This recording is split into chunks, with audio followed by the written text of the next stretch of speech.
हाँ तो बच्चों, इस वीडियो में हम पढ़ेंगे मोलरता क्या होती है, यानी मोलारिटी। तो किसी विलयन के 1 लीटर में विलेय पदार्थ के जितने ग्राम अणुभार, मतलब जो हमारा विलेय होगा उसका अणुभार निकालेंगे, या उसको मोल अणुभार में हम डिनोट करते हैं, प्रदर्शित करते हैं। यानी 1 मोल बराबर कितना होता है? 6.022 इंटू 10⁻23 अणु होता है। अवगाद्रो संख्या भी कहते हैं।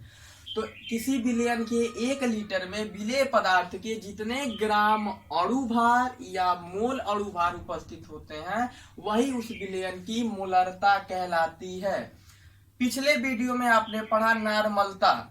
दोनों में देखिए एक समानता है। यहाँ पे भी हम 1 लीटर ले रहे हैं और वहां पे भी क्वांटिटी 1 लीटर ही लेते हैं, लेकिन चेंज कहाँ होता है कि वहां विलेय पदार्थ जो रहता है उसमें हम ग्राम तुल्यांकी भार ले रहे थे, और यहाँ पे क्या देखेंगे? हम ग्राम अणुभार देखेंगे। तो अगर कहीं ये पूछ दिया कि नॉर्मलता और मोलरता में क्या अंतर है, तो आप यह बता सकते हैं कि विलेय पदार्थ उसमें क्या रहता है? ग्राम तुल्यांकी भार। इसमें क्या है? विलेय पदार्थ ग्राम अणुभार रहता है। तो डिफिनीशन के साथ साथ उसके अंतर को भी समझते चलना चाहिए। अब तो इसका फार्मूला क्या है? इसको कैपिटल एम से डिनोट करते हैं। नॉर्मलता को कैपिटल एम से डिनोट कर रहे थे। तो एम बराबर क्या होता है? W गुणे 1000 अपान एम W गुणे V। W क्या है? W यहाँ पे विलेय का भार है, ठीक है, जो पार्टिकल हमारा उसमें घुलेगा, यानी विलेय का भार। V क्या है? कैपिटल V विलयन का भार है। MW क्या है? विलयन का अणुभार है, जिसकी बात हम यहाँ कर रहे हैं। और यम क्या हो जाएगा? यम आपका मोलरता हो गया। अब एक चीज और यहाँ ध्यान देने वाली बात है कि अगर यम की वैल्यू 1 आती, यानी जिस विलयन की मोलरता 1 होती है, उसे हम क्या कहते हैं? मोलर विलयन कहते हैं। तो इसको ध्यान दीजिएगा, कभी कभी एक नंबर में पूछता भी है कि मोलर विलयन किसे कहते हैं। तो आप कहेंगे कि जिस विलयन की मोलरता 1 होती है उसे मोलर विलयन कहते हैं। अब हम सवाल लगाएंगे मोलरता के आधार पर। तो कह रहा है कि NaOH यानी कास्टिक सोडा के 50 ग्राम, इसका हम 50 ग्राम यदि 500 ml विलयन में घुले हुए हैं, ठीक है, या 50 ग्राम 500 ml विलयन में घुले हुए हैं, तो उस विलयन की मोलरता ज्ञात करिए। तो यह हम फार्मूला यहाँ पे उपयोग करेंगे। अब इसमें देखेंगे कि W क्या है, MW निकालेंगे हम, और V क्या है। तो कह रहा है NaOH के 50 ग्राम में W बराबर 50 ग्राम। मैंने फिर एक बार और इस बात को रिवाइज कर रहा हूं कि W मैंने 50 ग्राम क्यों लिखा है कि जिसकी, अगर आपको नहीं समझ में आ रहा कि कौन विलेय है, कौन विलायक है या कौन विलयन है, तो आप उसमें देखिए कि जिसकी मात्रा सबसे कम होगी उसी को हम क्या कहेंगे? विलेय कहेंगे। तो ये 50 है, ये 500, तो स्वाभाविक सी बात है कि 50 सबसे कम है, तो W बराबर क्या हो जाएगा? 50 ग्राम। V अधिक है, V बराबर क्या हो गया? 500 ml। चूंकि विलियन है, यहाँ लिखा है आपने V बराबर बिलियन का भार, तो V क्या हो गया हमारा? 500 ml हो गया। कह रहा है उस बिलियन की मोलरता नियम पूछ रहा है। अब हमको क्या निकालना है? W पता हो गया, V पता हो गया, MW हमको निकालना है। MW क्या होता है? बिलियन का अणुभार होता है। बिलियन हमारा कौन सा है? NaOH है, ठीक है, NaOH के 50 ग्राम है। तो इसका जब हम अणुभार निकालेंगे तो Na का क्या हो जाएगा? अणुभार 23 होता है। ऑक्सीजन का कितना होता है? 16 होता है। हाइड्रोजन का कितना होता है? 1 होता है। अब इनको जोड़ेंगे तो कितना आ जाएगा? 40 आ जाएगा। तो 40 हमारा क्या आ गया? अणुभार आ गया। उसके बाद क्या करेंगे? अब ये सारे वैल्यू को हम इस फार्मूला में रख देंगे। तो 50 गुणे 1000 अपान 40 गुणे 500। अब इसको आप काट दीजिए तो क्या हो जाएगा? 50 से अगर हम 500 काटे तो कितनी बार हो जाएगा? 10 बार में, ठीक है। 50 दाम में 500, फिर इस 10 से आप 1000 को काट दीजिए तो क्या हो जाएगा? 10 एक कम 10 और 2 जीरो आ जाएगा, यानी 100 बार। तो हमारा क्या हो गया? 100 अपान 40, 100/40। तो 1 जीरो से 1 जीरो काट दीजिए। अब 4 में 10 से भाग दे दीजिए तो कितना आ जाएगा? 4 दूना 8, और फिर ये यहाँ 2 बचेगा, पॉइंट लगेगा, यानी 4 25 20, यानी 2.5 m हो जाएगा। यानी इसकी मोलरता कितनी आ गई? 2.5 आ गई। 4 में 10 से हम भाग देंगे तो 2.5 इसकी मोलरता हो गई। इसी क्वेश्चन के आधार पर अब आपको यह क्वेश्चन लगाना है कि यदि 500 ml विलयन में सल्फ्यूरिक अम्ल के 196 ग्राम उपस्थित हैं तो इस विलयन की मोलरता ज्ञात करिए। इस विलयन में आपको W भी देखना है और इसकी मोलरता ज्ञात करना है। हाँ तो बच्चों अब हम देखेंगे कि नॉर्मलता किसी विलयन की दी रहेगी और उससे हमको मोलरता निकालना रहेगा। तो ये बहुत बढ़िया क्वेश्चन है। थोड़ा सा ये क्वेश्चन ज्यादा पूछता है क्योंकि इसमें नॉर्मलता आपको दी रहती है और मोलरता ज्ञात करना रहता है। तो कैसे हम ज्ञात करेंगे, तो उसका फार्मूला है कि नॉर्मलता गुणे तुल्यांकी भार बराबर मोलरता गुणे अणु भार।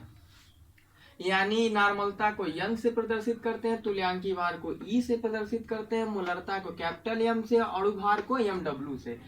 तो अब क्वेश्चन हम देखते हैं कि कैसे कन्वर्ट करेंगे। तो एक क्वेश्चन दिया है कि 200 ml जिसकी नॉर्मलता कितनी है, यहाँ कुछ भी नहीं लिखा है, यानी इसकी नॉर्मलता 1 मानेंगे। तो 200 ml एक नॉर्मलता कैल्शियम कार्बोनेट, ठीक है, विलयन की मोलरता ज्ञात करिए। तो यहाँ पे आपको दिख रहा है कि नॉर्मलता दिया हुआ है और मोलरता पूछ रहा है।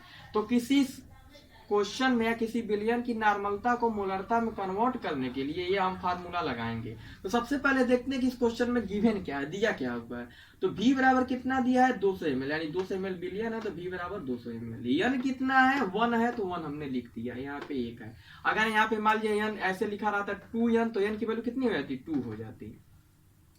कैल्शियम कार्बोनेट है। अब इसका हम क्या निकालेंगे, चूंकि हमको फार्मूला ये यूज करना है यन गुणे ई, तो हमको यन पता चल गया। ई हमको आप लोगों को बताए थे नॉर्मलता में तुल्यांकी भार कैसे निकालते हैं। यम हमको पूछ रहा है कि मोलरता ज्ञात करना है और MW हमको निकालना है। MW मतलब अणु भार, अणु भार यहाँ लिखा हुआ है। तो कैल्शियम कार्बोनेट का अगर हम अणु भार निकालें तो कैल्शियम का कितना होता है 40, तो 40 लिख दिए। कार्बन का अणु भार 12 और एक ऑक्सीजन का 16, तो 3 ऑक्सीजन का कितना हो गया, 16 3 48, यानी 48। इन तीनों को ऐड कर दीजिए तो 48 और 2 50, 50 10 60 और 60 40 100, यानी इसका MW कितना आ गया, 100 आ गया। अब हमको क्या करना है कि कैल्शियम कार्बोनेट का तुल्यांकी भार निकालना है। आपको हमने नोट करवाया है नॉर्मलता में, लेकिन हम ये भी बताया है कि अगर आप नहीं याद करना चाहते हैं तो कैल्शियम कार्बोनेट हमारा क्या है, अम्ल है, ये क्षार है, कुछ नहीं है, क्या है, लवण है। क्योंकि ना तो हमको यहाँ H दिखाई दे रहा है ना OH दिखाई दे रहा है। तो लवण का अगर हम तुल्यांकी भार निकालते हैं तो आपको बताए थे कि उसको क्या करते हैं, आयनों में तोड़ लेते हैं। तो कैल्शियम पे कितना आएगा, 2+ आएगा और कार्बोनेट पे कितना आएगा, 2- आएगा। ये आयन की लिस्ट होती है, हम अपने मन से नहीं तोड़ रहे हैं कि यहाँ 1+ लगा दिए या 2- लगा दिए, ठीक है। तो कैल्शियम पे 2+, तो कैल्शियम का अणु भार कितना होता है 40। तो बताए थे कि जितना अणु भार रहेगा और उस पे जितने उसकी संयोजकता रहेगी उसी से क्या करेंगे, भाग दे देंगे। तो 40/2, इसका कितना हो गया, कार्बन का 12, इसका 16 48 और यहाँ पे कितने हैं, -2 चार्ज है, संयोजकता 2 है, तो 2 से हमने डिवाइड कर दिया। तो क्या हो जाएगा, 40 में 2 से भाग देंगे तो 20, इसको जोड़ दीजिए 48 और 12 कितना हो गया, 50 10 60, 60 में 2 से भाग देंगे तो 30, यानी कितना आ गया, 50 आ गया। यानी आयन में तोड़ के उसके अणु भार को उसकी संयोजकता से डिवाइड कर दिए तो 50 आ गया। यहाँ अगर आपको याद है तो याद रखिए। तो ई बराबर कितना हो गया हमारा, 50 हो गया। अब यही वैल्यू हम यहाँ पे रख देंगे। तो नॉर्मलता 1 है तो 1 रख दिए और हमारा क्या है, ई कितना है, ई निकालने यहाँ पे 50, तो 50 लिख दिए। बराबर यम पूछ रहा है तो हम ऐसा हम लिख देंगे। और गुणे कैल्शियम कार्बोनेट का अणु भार, यानी अणु भार कितना निकाले हैं 100, तो 100 रख दिया। अब इसको सॉल्व कर दीजिए तो यम बराबर क्या हो जाएगा, ये इधर आ जाएगा तो 50/100 हो जाएगा। और उसके बाद इसको डिवाइड कर दीजिए, 1/50 से 100 2 बार में कटेगा तो 1/2, यानी इसको भाग देंगे तो हमारी मोलरता कितनी आ गई, 0.5 आ गई। तो इस विलयन की मोलरता हमारी कितनी होगी, 0.5 हो गई। तो ध्यान दीजिएगा कि जब भी क्वेश्चन नॉर्मलता से मोलरता में कहेगा तो हम ये फार्मूला लगाएंगे। और सिंपल अगर पूछता है कि किसी विलयन की मोलरता क्या है तो हम ये फार्मूला लगाएंगे। तो ऐसे ही आप लोगों को ये सेकेंड क्वेश्चन है जो होमवर्क है, 100 ml। अब देखिए यहाँ पे इसकी नॉर्मलता कितनी है, यहाँ पे 1 था तो हमने 1 लिखा, कुछ नहीं था उसको 1 मानते हैं। और यहाँ पे नॉर्मलता कितनी है, 2 होते हैं, तो आप नॉर्मलता 2 लिखेंगे। H2SO4, अब इसका आपको तुल्यांकी मान निकालना है। ये क्या है हमारा, अम्ल है, तो अम्ल में क्या देखते हैं, क्षारीयता देखते हैं। वैसे भी आपको नोट करवाए हैं हम। विलयन की मोलरता ज्ञात करिए, यानी यहाँ पे भी हमको क्या निकालना है, एम की वैल्यू निकालना है। तो ये आपका होमवर्क है, और बाकी ये नोट कर लीजिएगा। अब नेक्स्ट अगले वीडियो में पढ़ेंगे। Thank you.